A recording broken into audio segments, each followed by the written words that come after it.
Before we begin the press conference today, I want our Louisiana families from the West to know that our thoughts and our prayers are with you during this very, very difficult time.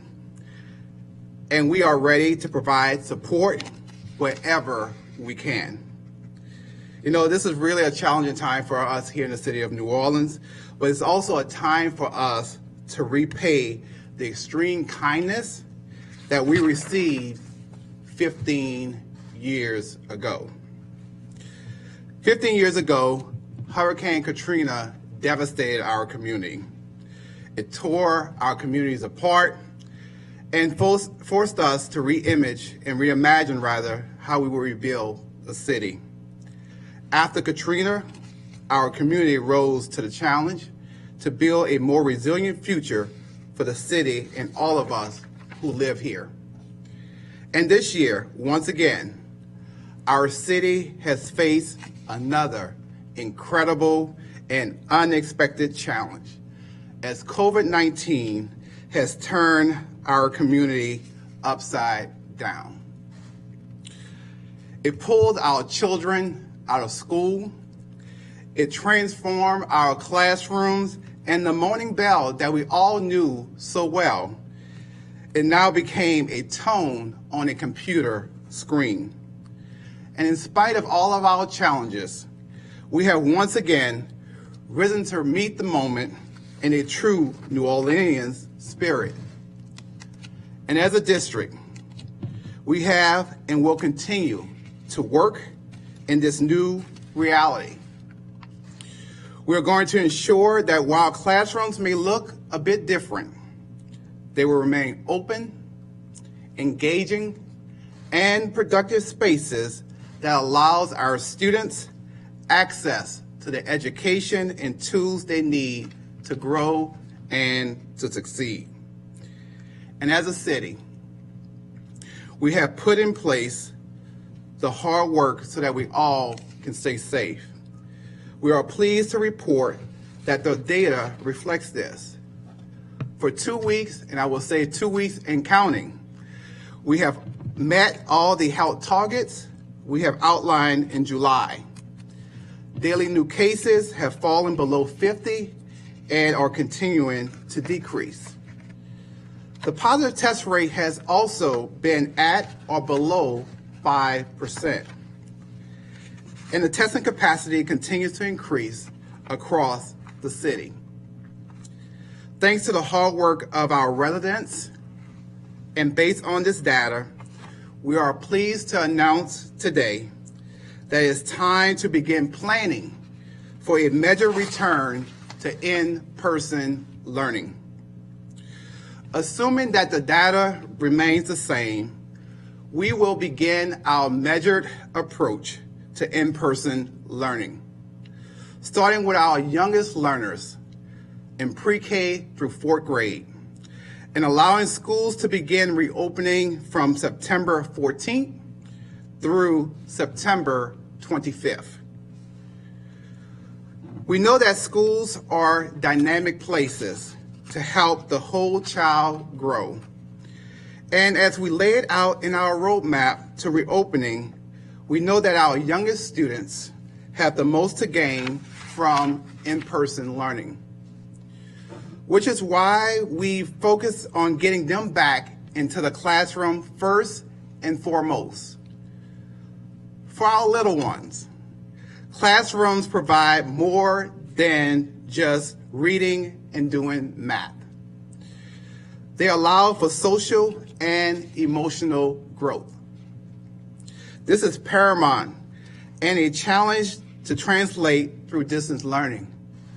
But I must say this, we're very thankful for all of our teachers who continue to rise to the occasion over and over and over again, even in the midst of distance learning, to make sure that our students receive the services and the education that we know that they deserve, even though it has truly been a challenge. Our older students in middle school and high school, they have proven to be resilient.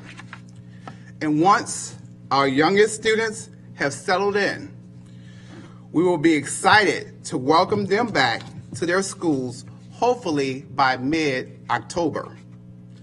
And as a reminder, any family member may continue to stay at home and learn through distance learning if they so choose to do so. As we maintain all along, health and the safety are our top priority, which is why we are taking a very deliberate and measured approach to returning to in-person learning. So in summary, distance learning will remain for all students until September 14th. At that point, each of our schools will determine the return date for pre-K through 4th grade within a 2-week window, which ranges from September 14th through September 25th. As we look ahead to getting students back into the classroom this fall, we have a robust and adaptable plan. While our schools might each approach their reopening timing and plans in the manner that is best suited for their school community, the guiding force and foundation for each of those plans is the roadmap to reopening, which we released this past summer. Our roadmap to reopening provides a path for keeping our school community safe and keeping our community protected. And if at any point a staff member, a child, a visitor shows signs of illness, we have developed strong guidance for all of our schools to follow to continue to ensure the overall health and safety of our entire community. And I'll again remind everyone that should the latest data requires it, as superintendent of NOLA Public Schools, I have the authority to close any school building and revert back to remote learning whenever necessary to safeguard our students, teachers, and staff members and their families. So in the coming weeks, as we prepare to return to in-person learning, we must maintain the same level of dedication and commitment towards the safety that we have exhibited to get us to this point here today. We must continue to mask up, wash our hands, stay home when we feel sick, and remain socially distant. If we stay on that path, we'll see all of our young people back in school. Let me say that again. If we stay on that path, we will see all of our young people back in school. We will be proving that yet again that we are a resilient and resourceful community, and together I know that we can do this. And before moving on, I would like to speak to you as a parent and as a former teacher. To our parents and to our teachers, I know these past few weeks have been challenging for each of you in ways we could have never anticipated. And I know you may be concerned about what comes next based on the announcement that I've made this afternoon. And while I cannot tell you the next steps will come easily, what I can tell you this afternoon is that here at the district and across all of our schools and across our entire city, we are here to support each and every one of you as we take the next steps together.